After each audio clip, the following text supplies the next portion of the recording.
In this section, we will study about physiology of urine formation.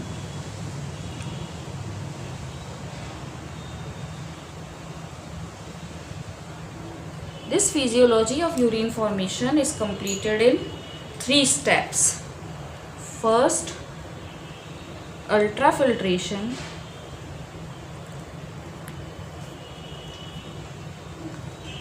Second, selective reabsorption, and the third is tubular secretion.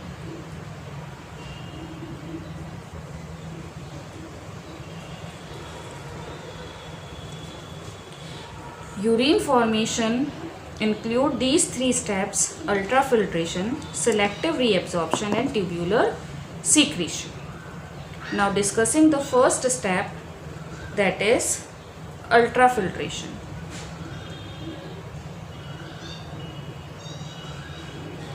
Filtration means filter करना. First step ultrafiltration nephron के first part Malpighian body में होता है. It occurs in the Malpighian body. Malpighian body हमने देखा था 2 part से मिलकर बनती है, that is Bowman capsule and glomerulus. Let's draw a rough diagram of Malpighian body.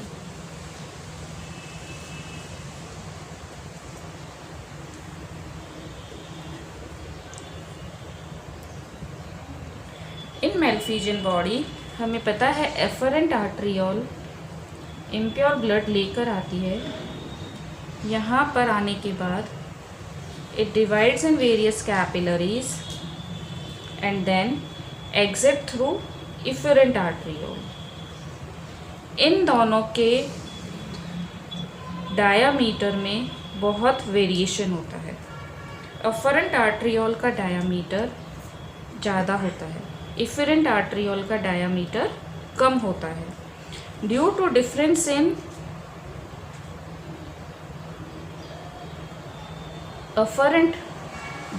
due to difference in diameter of afferent arteriole and efferent arteriole, a pressure is developed. This one is afferent arteriole, this one is efferent arteriole, this is Bowman capsule. यहाँ इन दोनों के diameter से liquid आने वाली liquid is more, वो ज़्यादा होती है, और निकलने वाली लिक्विड कम होती है, जिसके कारण से यहाँ पर नॉर्मल कैपिलरीज के कंपैरिजन में बोमेन कैप्सूल में प्रेजेंट कैपिलरीज का प्रेशर ऑलमोस्ट डबल होता है. यहाँ प्रेशर ज़्यादा होने के कारण इसके अंदर जो भी प्लाज्मा आता है वो फिल्टर होकर बोमेन कैप्सूल की ल्यूमेन में ट्रांसफ़र होता है. ये जो प्रेशर डेवलप होता है, this pressure is known as hydrostatic pressure. Hydrostatic pressure and its value is approximately 60 mmHg. ये जो लिक्विड यहाँ से आ रहा है, जो प्लाज्मा फिल्टर होने के लिए बोमेन कैप्सूल में आएगा, उन कैपिलरीज में हाई प्रेशर के साथ आएगा, क्योंकि यहाँ आने वाले प्रेशर का डायामीटर, यहाँ आने वाली जो आर्टरीज है उनका डायामीटर निकलने वाली आर्टरी से ज़्यादा होता है, जिसके कारण से हाइड्रोस्टैटिक प्रेशर डेवलप होता है एंड इसकी वैल्यू अप्रॉक्सीमेटली 60 mmHg होती है. This hydrostatic pressure is denoted by PB. इस हाइड्रोस्टैटिक प्रेशर को अपोज करने के लिए यहाँ पर रेजिस्टिव प्रेशर भी लगते हैं. रेजिस्टिव प्रेशर मतलब जो हाइड्रोस्टैटिक प्रेशर के अपोजिट होंगे. If this is plus then resistive pressure are opposing pressure.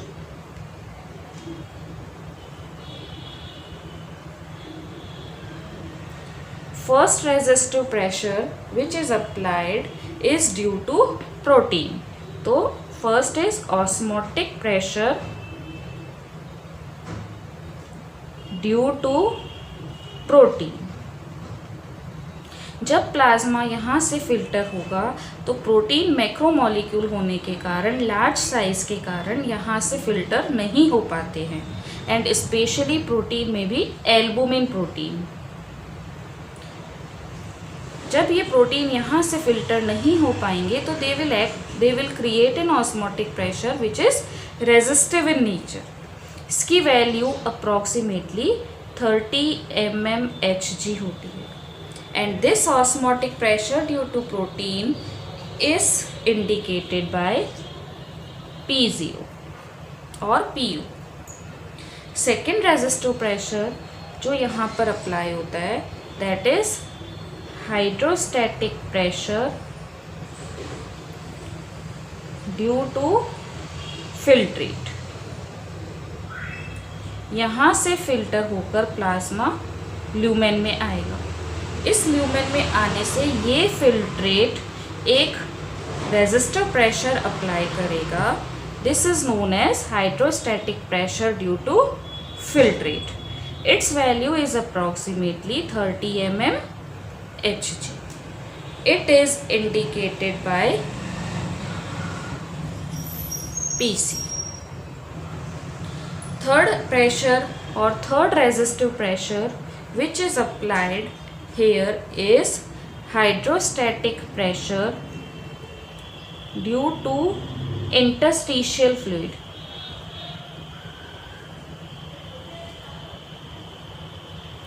Bowman capsule के चारों ओर इंटरस्टिशियल फ्लूइड या कॉलॉइडियल सब्सटेंस होता है, और ये कॉलॉइडियल सब्सटेंस भी एक रेजिस्टिव प्रेशर अप्लाई करता है. This is indicated bye PI. Its value is approximately 10 mmHg. Overall, in positive and negative resistive pressure के कारण ग्लोमेरुलस में एक फिल्ट्रेशन प्रेशर अप्लाई होता है which is known as GFR. GFR means glomerular filtration pressure. That is GFR किसके equal हुआ? आने वाला प्रेशर पॉजिटिव और जो अपोजिट प्रेशर है दैट इज नेगेटिव. इन दोनों का सम टोटल. तो GFR is equal to PB that is hydrostatic pressure जो यहाँ से आ रहा है 60 mmHg which is opposed by PO.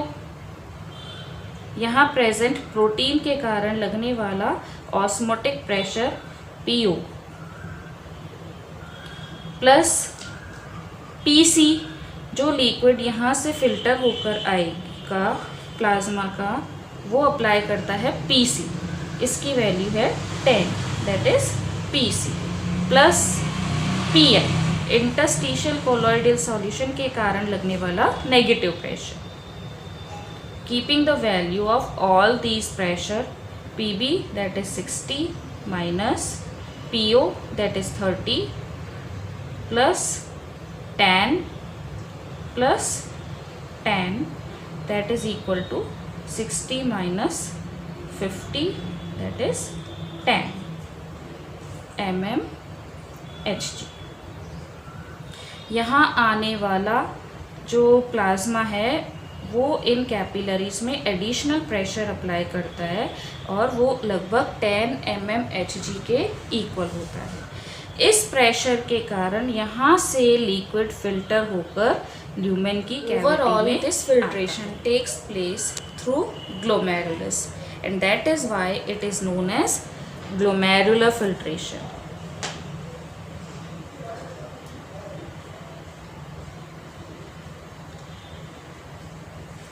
Main reason for this glomerular filtration or ultrafiltration is due to difference in diameter of afferent and efferent arteriole, and because of this the capillaries have almost double the pressure than that of normal capillaries. Now as we know कि हमने ये देखा था glomerulus और Bowman capsule की structure में filtration membrane present होती है। फिल्ट्रेशन मेम्ब्रेन में हमने देखा था कि कैपिलरीज की जो आउटर वॉल होती है वो एंडोथीसियम से बनी होती है।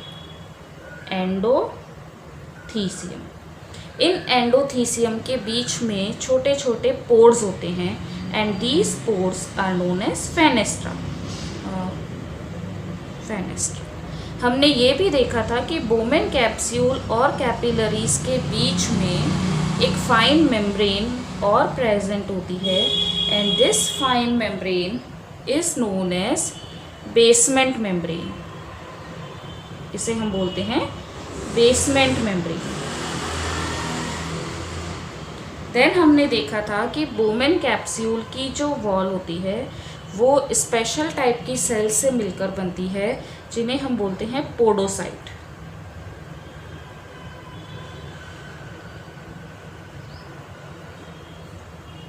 This is basement membrane and these are podocyte sales.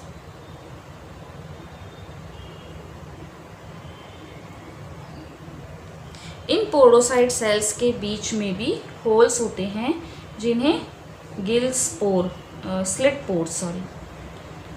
Slit spore बोलते हैं। ये तीनों मिलकर के फिल्ट्रेशन मेम्ब्रेन बनाती है।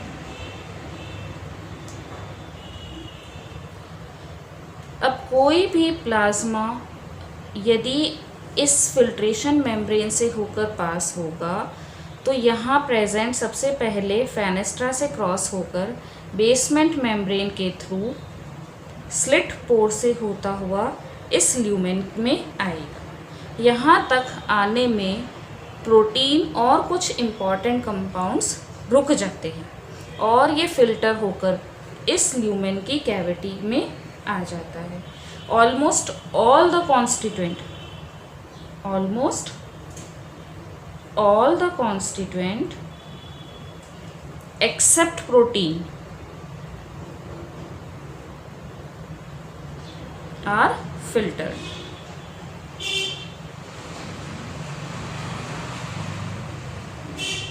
This complete step is ultrafiltration. Reason समझ में आया? प्रेशर डेवलप होने के कारण यहाँ से फिल्टर होगा। फिल्टर होने के लिए प्लाज्मा को 3 मेम्ब्रेन क्रॉस करनी पड़ती है। पहली कैपिलरीज की एंडोथीसियम जिनके बीच में प्रेजेंट होल फेनेस्ट्रस को क्रॉस करके बेसमेंट मेम्ब्रेन से होते हुए इस बोमेन कैप्सूल की पोडोसाइट सेल्स के बीच में प्रेजेंट स्लिट पोर से होता हुआ ये ल्यूमेन में आ जाता है। अब ब्लड का total blood that is approximately 5 ml blood जो कि हमारी बॉडी में होता है उसका 1/5 part approximate, this is rough and approximate value, 1200 ml blood जो होता है that passes through every minute in nephron. यदि इससे हम देखें तो इस 1200 ml का 55% पार्ट जो होता है दैट इज सेल से मिलकर बना होता है और 45% प्लाज्मा से बनता है। यहाँ पर पहले प्लाज्मा फिल्टर होता है, इसका 45% मीन्स अप्रॉक्सीमेटली 550 ml। 550 का 125 ml पार्ट पर मिनट ये फिल्टर होकर आता है हमारे पास में GFR के फॉर्म में, ग्लोमेरुलर फिल्ट्रेशन रेट के फॉर्म में। 125 ml का मतलब GFR अगर 125 ml है तो ये हमारी बॉडी में अप्रॉक्सीमेटली 180 लीटर ऑफ यूरिन बनाएगा और 180 लीटर यूरिन बहुत लार्ज क्वांटिटी होती है। वापस समझते हैं, 5 ml ब्लड हमारी बॉडी में अप्रॉक्सीमेट, इसका 1/5 part that is 1200 ml every minute इस नेफ्रॉन से पास हो रहा है। अब ब्लड का प्लाज्मा जो होता है वो केवल 45% पार्ट बनाता है, यानी इसका 45% पार्ट 550 जो है ml वो फ़िल्टर होकर आएगा। जब वो फिल्ट्रेट होकर आएगा हमारे पास तो उसकी वैल्यू आएगी हमारे पास अप्रॉक्सीमेट 125 ml। ये 125 ml जो GFR है ये 180 लीटर के इक्वलेंट है।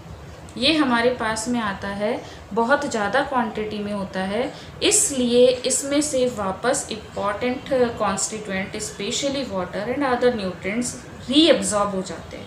तो हमारा जो सेकेंड स्टेप आता है हमारे पास दैट इज़ सिलेक्टिव रीअब्जॉर्प्शन। तो नेक्स्ट सेक्शन में हम देखेंगे सिलेक्टिव रीअब्जॉर्प्शन। रीअब्जॉर्प्शन इसलिए ज़रूरी है बिकॉज अगर 180 लीटर ऑफ यूरिन हमारी बॉडी से पास आउट हो जाएगा तो हमारी बॉडी की सारी मेटाबॉलिक एक्टिविटीज़ स्टॉप हो जाएगी। तो उसमें से इम्पॉर्टेंट कॉन्स्टिट्यूएंट वापस से रीअब्जॉर्ब कर लिए जाते हैं। अल्ट्रा फिल्ट्रेशन कंट्रोल करने के लिए हमारी बॉडी में नेफ्रॉन में कुछ स्पेशलाइज्ड सेल्स होती है, जैसे जेजी सेल्स। ये जेजी सेल्स जो होती है ये अफरेंट आर्ट्रियोल की ट्यूनिका मीडिया से बनती है। हमने देखा था कि आर्टरीज की जो वॉल होती है वो 3 लेयर्ड होती है, ट्यूनिका एक्सटर्ना, ट्यूनिका मीडिया और ट्यूनिका इंटरना। ट्यूनिका मीडिया की कुछ स्पेशलाइज्ड सेल जेजी सेल्स जो है वो रेनिन हार्मोन सीक्रेट करती है जो इस प्रोसेस को कंट्रोल करने में हेल्प करता है। कुछ सेकेंड इम्पॉर्टेंट सेल जो होती है वो डिस्टल कॉन्वोल्यूटेड ट्यूब्यूल में मिलती है, जिन्हें हम बोल सकते हैं मैक्यूला डेंसा। ये सोडियम और क्लोराइड आयन की कंसंट्रेशन को डिटेक्ट करती है और इस प्रोसेस में हेल्प करती है। इसके अलावा थर्ड टाइप की सेल और होती है, जैसे मैसेंजियल सेल। ये सेल भी रेनिन सीक्रेट करके और इस प्रोसेस को कंट्रोल करने में हेल्प करती है। नेक्स्ट सेक्शन में हम देखेंगे selective reabsorption. Selective reabsorption is the second part of mechanism of excretion and formation of urine. As we know, we have studied कि glomerular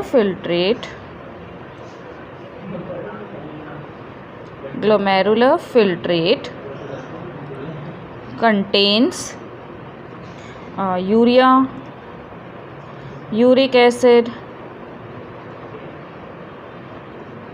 creatine, etc.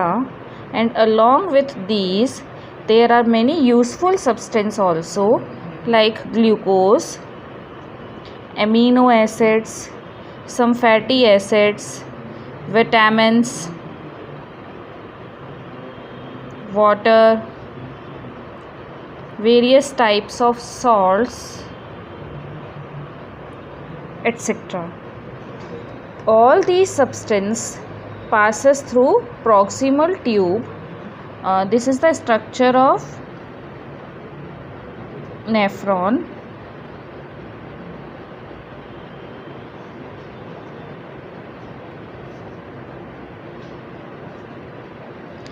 Having PCT, then Henle's loop,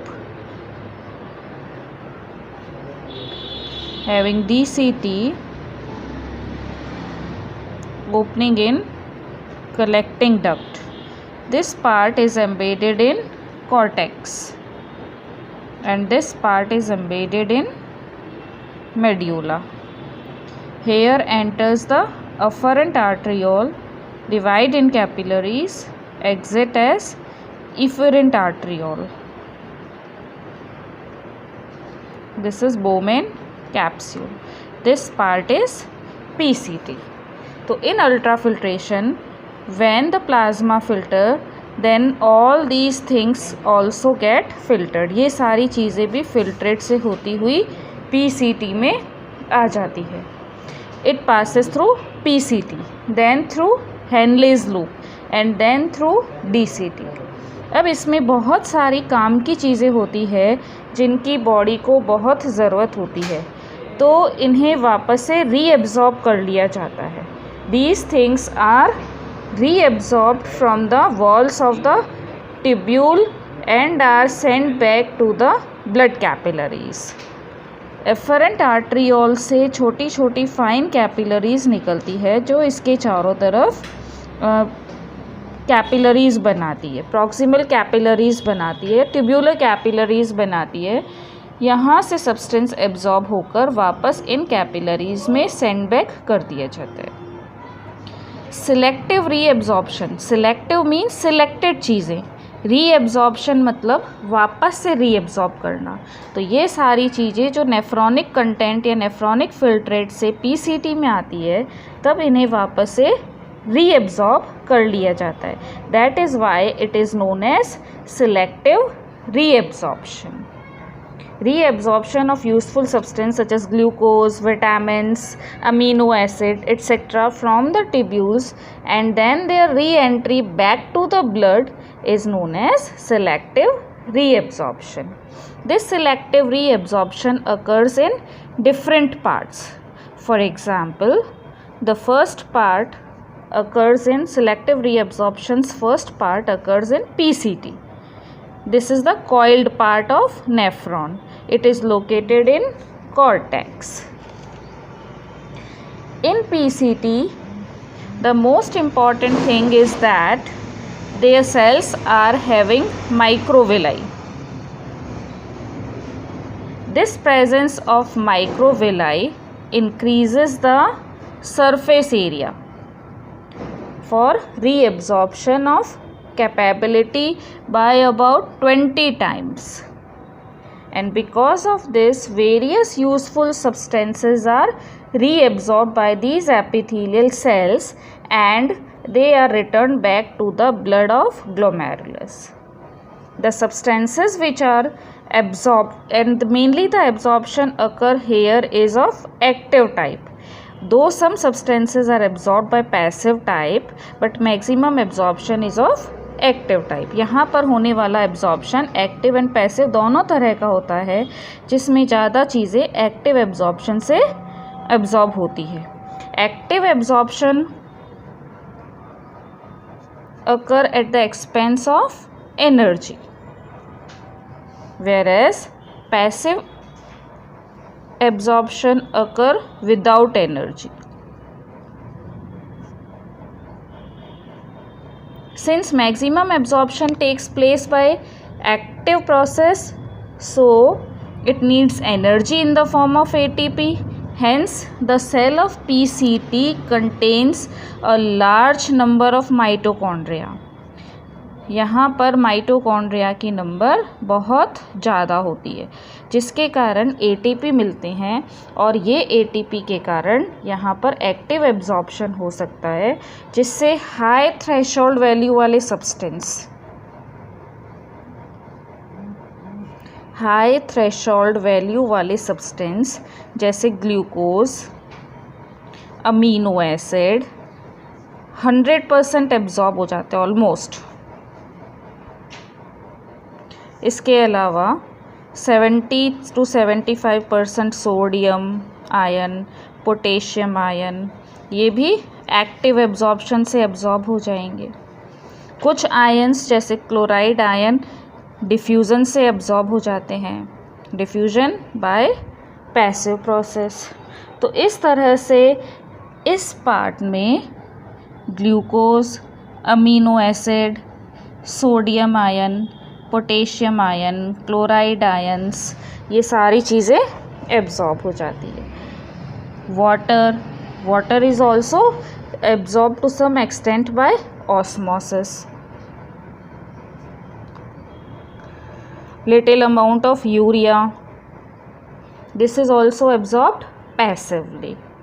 ये सारा absorption renal threshold, high threshold value और renal threshold value के according होता है. Renal threshold value means एक limit तक ये सारी चीज़ें एब्जॉर्ब होगी।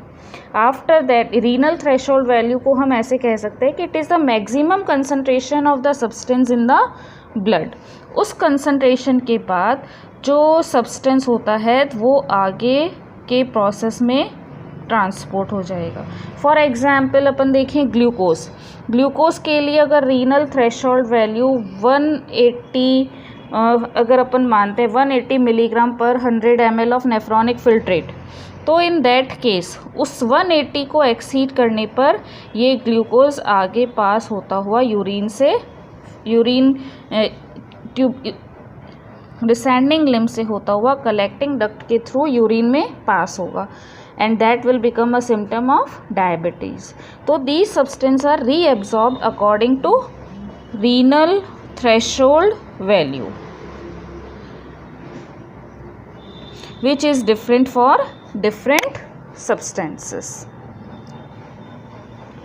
Secondly, यहाँ से पास होने पर प्रॉक्सिमल कॉन्वोल्यूटेड ट्यूब्यूल में सब्सटेंस का रीएब्जॉर्प्शन होने के बाद जो फिल्ट्रेट होता है, now it passes to the descending limb of Henle's loop. This is the Henle's loop and since this part is moving down it is descending limb.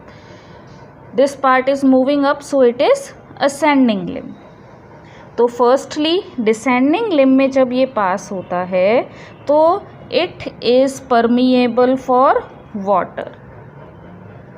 Very little of water is reabsorbed in descending limb. As the renal filtrate flows down in the descending limb, 5% of water flows out by osmosis and then it is reabsorbed by vasa recta. Vasa recta is the network of blood capillaries which is surrounding these tubules. यहाँ पर जो capillaries का जाल इनको surround करता है उसे बोलते हैं वासा रेक्टा. तो 5% ऑफ वाटर फ्लो ऑस्मोसिस से रीएब्जॉर्ब होकर इस वासा रेक्टा में आ जाता है. वाटर के आने से this makes the filtrate hypertonic. यहाँ आते आते जो फिल्ट्रेट होगा इट विल बिकम हाइपरटोनिक. ये हो जाएगा hypertonic. This filtrate becomes more and more concentrated. Water निकल जाएगा, अब इसमें सॉल्यूट के फॉर्म में सॉल्ट्स बच जाएंगे, जिससे ये कंसनट्रेट होता हुआ it will move towards the apex of this loop and will move toward ascending limb. ये असेंडिंग लिम्ब की तरफ मूव होगा. अब असेंडिंग लिम्ब में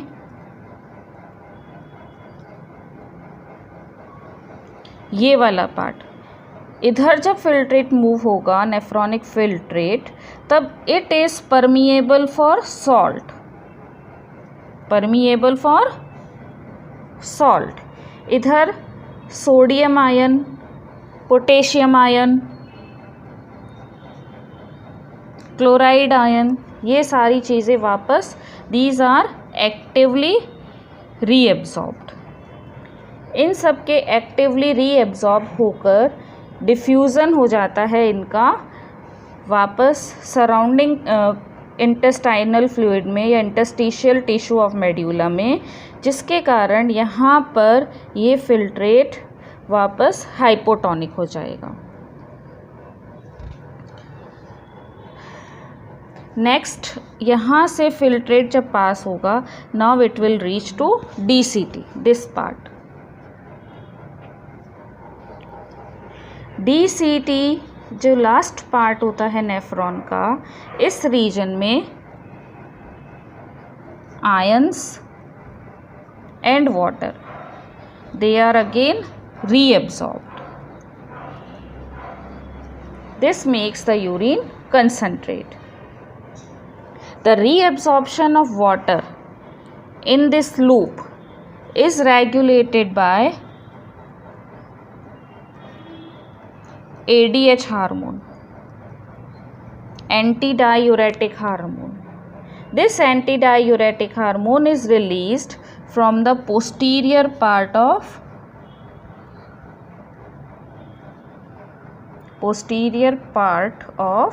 pituitary gland. Distal convoluted tubules or DCT maintains water, salt and pH of the blood. So overall selective reabsorption occurs in PCT, DL, AL and DCT. Osmo regulation से आने वाला filter जो नेफ्रॉनिक filter कहलाता है, ये filter जब PCT में पास होगा तो इससे एक्टिव एंड पैसिव रीएब्जॉर्प्शन के फॉर्म में डिफरेंट सब्सटेंसेस एब्जॉर्ब होंगे, जैसे glucose, amino acid, various type of ions, water etcetera. इनके एब्जॉर्प्शन होने के बाद भी जो फिल्ट्रेट है वो लार्ज क्वांटिटी में यूज़फुल सब्सटेंस को कैरी करता है, तो इन्हें फिर से आगे हेनलेज लूप में रीएब्जॉर्ब किया जाता है। जब ये डिसेंडिंग लिम्ब में पास हो रहा होता है तब this part is permeable only for water comes out. Now जब ये असेंडिंग लिम्ब में पास होगा तो this part is impermeable for water but absorption of ions occur from this part. So various type of salts such as sodium, potassium, chloride ion pass on from this part. Now it reaches to DCT. Again in DCT various type of absorption of ions like sodium, potassium, chloride, even bicarbonate ions are reabsorbed, and then the filtrate is transferred to collecting duct. This is the collecting duct.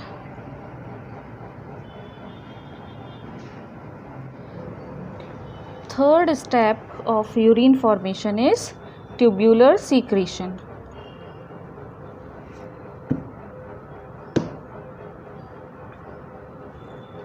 Some harmful substances like pigments, uric acid, hippuric acid,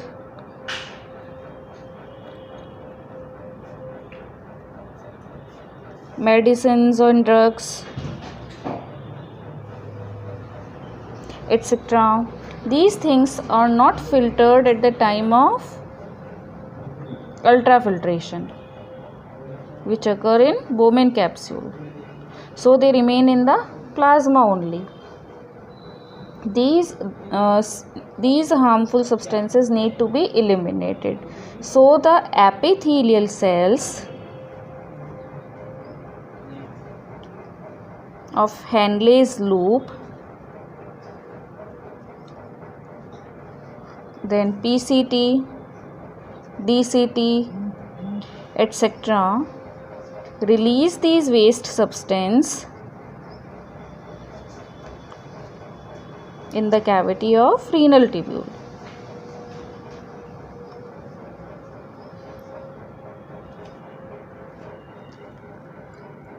Since these substances are released back or secreted back in the cavity, so this step is known as secretion. Tubular means they are released in the tubes. Tubule like Henle's loop is having tube like structure, and these substances are again secreted, so it is known as tubular secretion. Maximum absorption generally occurs in proximal convoluted tubule and distal convoluted tubule from the tubular capillaries. Some other important different organ other than kidney also plays an important role in excretion. They can be like we can give the heading as other excretory organ in human. Along with kidney, there are organs which plays an important role in excretion, like we can say skin. Skin contains sweat glands. These sweat glands are present in the human skin, and the constituent of sweat include water as well as nitrogenous waste.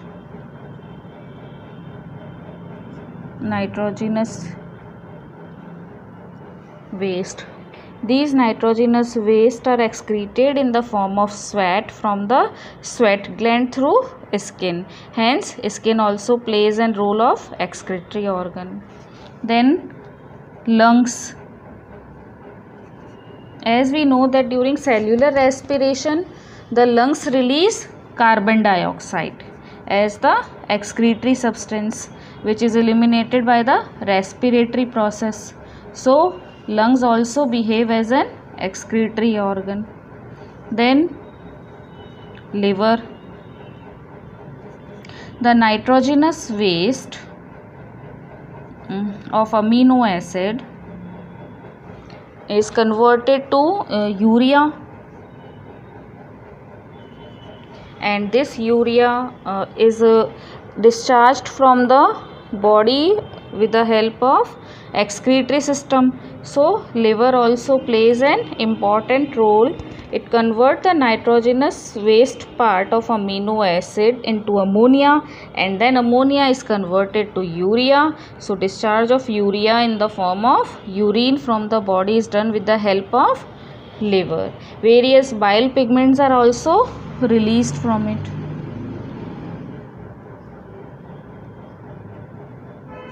Overall, we can say that the formation of urine include 3 steps: ultrafiltration, selective reabsorption, and tubular secretion, in which maximum useful substances are reabsorbed and harmful substances are poured, which makes urine concentrate. And along with this excretory system, certain other organs also assist or help in excretion of different salts and pigments like skin, lungs, and liver.